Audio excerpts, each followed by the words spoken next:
So, good afternoon, all of us. You're all welcome to yet another session of what we name Solar Simplified. It's actually an interactive session where we discuss this new technology that has come to stay because we have issues with our power here in this part of the world. Our power has not stabilized. And power is something that measures the quality of life we live. If we don't have power, obviously you wouldn't have a, a good life. So that is why what necessitated this particular meeting is the fact that power has not been stable. Power, even if available, has been costly. Yeah. Of recent, we've experienced a hike in the electricity tariff for customers that are in Band A. They pay as high as 206 naira per kilowatt hour or per unit, as we popularly know it. So, which is actually on the high side. An average home of a two-bedroom flat consumes 6 to 10 uh 6 to 10 uh, units in a day, or 6 to 10 kilowatt hour minimal. That's an average. Sorry. When I mean an average, that is a normal low power consuming two-bedroom flat consumes 5 to 10 units of energy per day. So uh, multiplying 5 units, if you look at 5 units times 200 and 6 naira, you discover that you are spending 1,000 naira on a unit per day. So, and putting that into the 1 month consideration, you will discover that you'll be spending minimally 30,000 for just a two-bedroom flat, which is a two-bedroom flat. That is the lowest you can consume. So for bigger houses, you discover that some consume as high as 50, 60. There are even rest houses that consume up to 100 units of electricity per day. So by the time you multiply these things by uh, 206, you discover that it becomes so high that people can hardly afford. So the best thing to do, people will definitely start looking at options. If you look at petrol now, if you say, okay, I will use petrol, the closest alternative that most of us are familiar with in this part of the world or in this part of the country is petrol engine. So if you say you're going to use a gasoline generator, look at the cost of a liter of petrol. A liter of petrol is expensive. Generator needs maintenance, oil. Yeah, then the inconveniences, which has to do with the noise and all those things, you understand. So people will obviously look at, okay, what is another way out? And the next way out is a renewable source of energy, which is the solar energy. In this, there are many renewable sources of energy, but the one that God has blessed us with in this part of the world or in this country, and that is very vast, not limited to a particular area. You know, the sun shines in the whole of Nigeria. It's not restricted to a particular area. Sun shines throughout the country. There's no restriction. There's no place that sun doesn't shine. So, and this sun shines every day. That is God's given free source of energy. So harnessing this energy to convert it to power is what is sustainable, because it's very sustainable in the sense that this sun shines every day. You understand? This sun shines every day. If you go to sleep, you wake up in the morning, sun shines till evening. How do you gather this free energy that God has given us, convert it to electricity, and use it to get a good quality, to better your quality of life? You understand? Remember, I said I said the quality of life is determined by the energy you what do we call it? Is determined by one of the indices or measures of quality of life is availability of power. If you don't have power, your quality of life will not be good. So that is that. So Today we'll be talking basically on, we are going to start from the basics. So we'll be talking at this solar system. How is it? What is it? You understand? How does it work? What are the components of this solar inverter or solar inverter power system?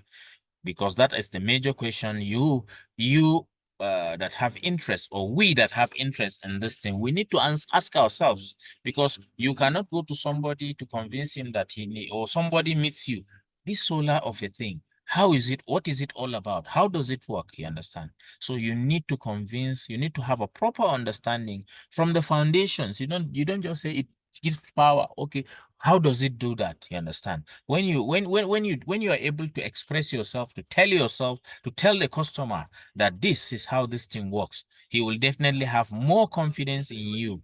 He will have more confidence in you because he will believe that you have a good or a sound understanding of what you are actually giving him. So we're going to be looking at basically, we all know that this solar power, the average, or the let me put it in a nutshell, the layman's understanding of a solar system is the solar system generates power from the sun. How does it do that? You understand? It's what we'll be talking about that. Well, first of all, we need to understand the components of the solar inverter system. I hope you're seeing my screen. I hope you're seeing the slide on my screen. Yes, clearly, sir. Okay, you can see it clearly. That's lovely. Sorry, let me fit it to the screen. So the first component of a solar inverter system is the inverter system itself, you understand? The inverter system itself, you understand? The inverter system, the inverter system comes in. Can you hear me? Because it's saying my internet connection is unstable. So I don't know. Can you hear me? Yes, Okay, that's fine. So the Yes, solar, yes, we can hear you. okay, that's fine. The solar inverter system is actually a device that converts direct current to alternating current, DC to AC, direct current to alternating current. That is it. I want us to stop at that now.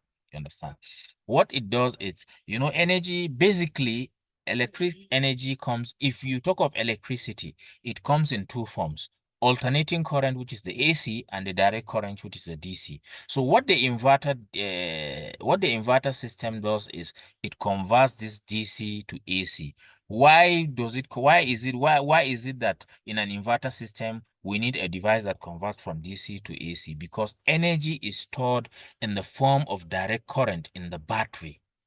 It is stored in the form of direct current in the battery. So you can only store energy as direct current.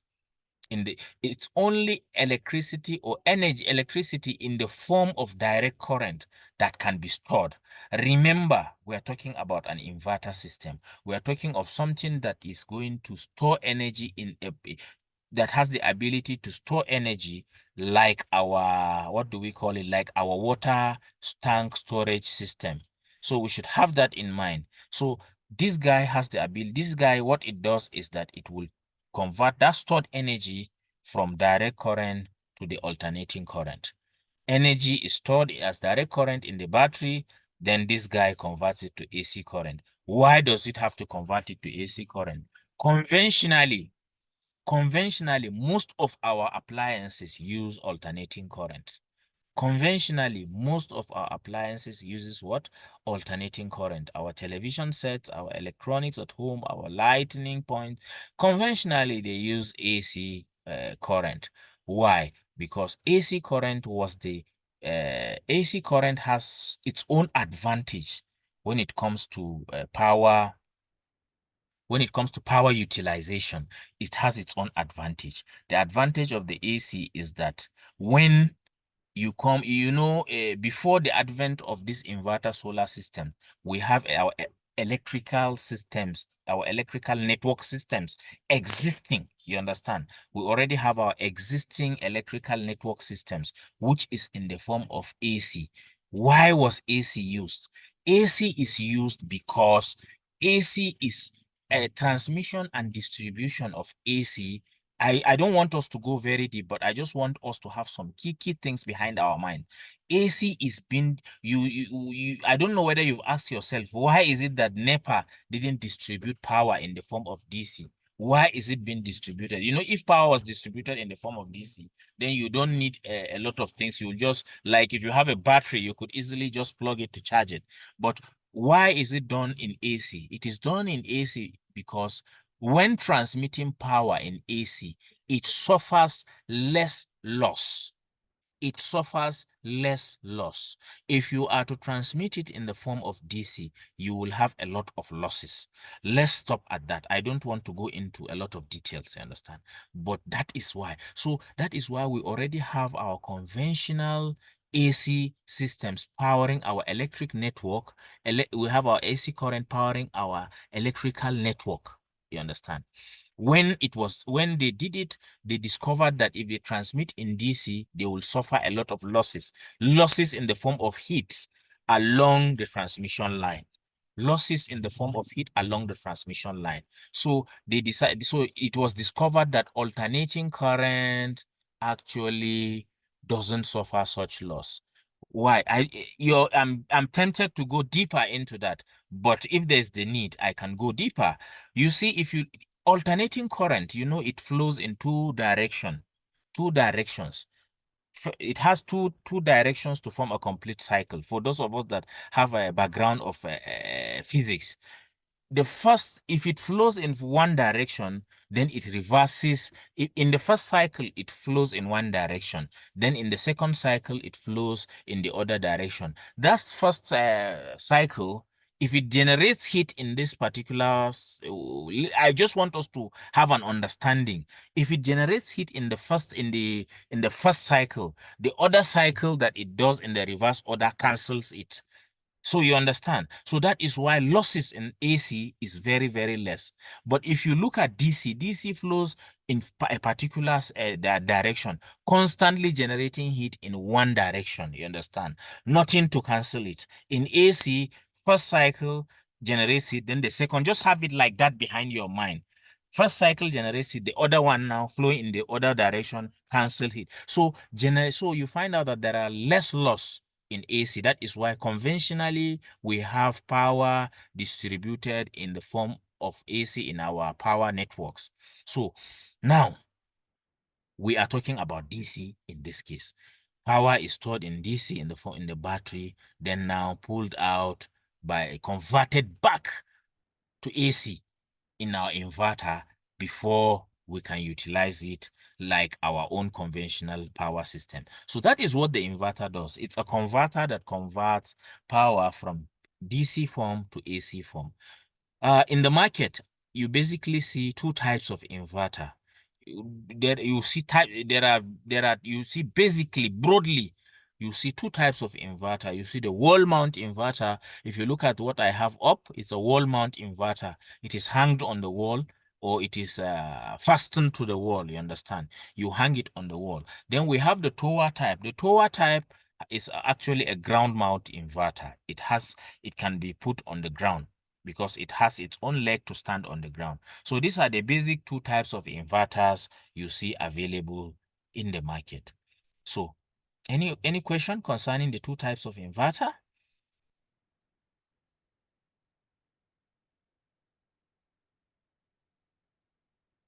Uh, there was a training we had in Yola, Yes, sir. and those guys told us they were going to train us in solar installation and maintenance. Yes, sir. Well, I come to understand after the training, they just touch even the installation, the small parts and run away. Okay, sir. So this inverter, can you talk small about its maintenance, or is too hard for this class?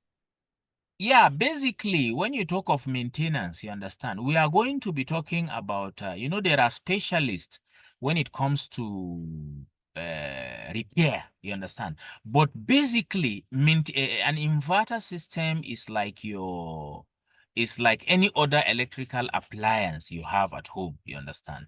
So, but this one, since it's the inverter generates a lot of heat, you obviously know that it has a cooling fan, you understand? It has cooling fan installed in it,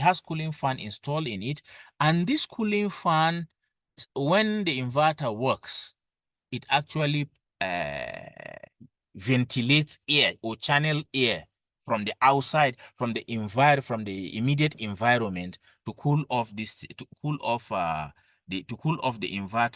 the heating, the components in the inverter that get heated when working. So basic maintenance is what we will be talking about in this class now. You understand? Basic maintenance in an inverter system is, the nature of our weather here. There are times when it's harmattan, it's dusty, we have a dusty atmosphere or dusty climate, you understand? So during that dusty weather, dusty season, since it continuously channels air into itself, dust could clog into the inverter system. So the only or the basic maintenance you do as an end user for an inverter, or you understand, is to have a blower that regularly you use a blower which blows air to blow off the dust from the inverter system. That is, if you do that regularly, you understand, you discover that it helps in protecting your inverter or prolonging the lifespan of your inverter. There are inverters that I have seen, they've clogged with dust, you understand? They get clogged with dust, and once the dust get clogged from a dusty season, you understand, a dusty harmattan season, then eventually, it's not just about inverters, electronics generally, understand? When the weather becomes dusty and the dust now becomes, the electronics become, uh, accumulates dust, you understand? When it accumulates dust and the weather now changes to a humid weather, like in in the rainy season, when the weather changes to humid season, you know what humid season means? We have a lot of water content in the atmosphere. So you should know that during the humid rainy season, this water in the atmosphere could actually be attracted by that dust. It could get soaked by that dust. You understand? And what happens when this water atmosphere gets what this water in the atmosphere gets soaked in the by the dust? It already starts creating a conduction path. I don't know if you understand. It's already creating a conduction path on the board itself. So in no time, if that thing accumulates and it reaches a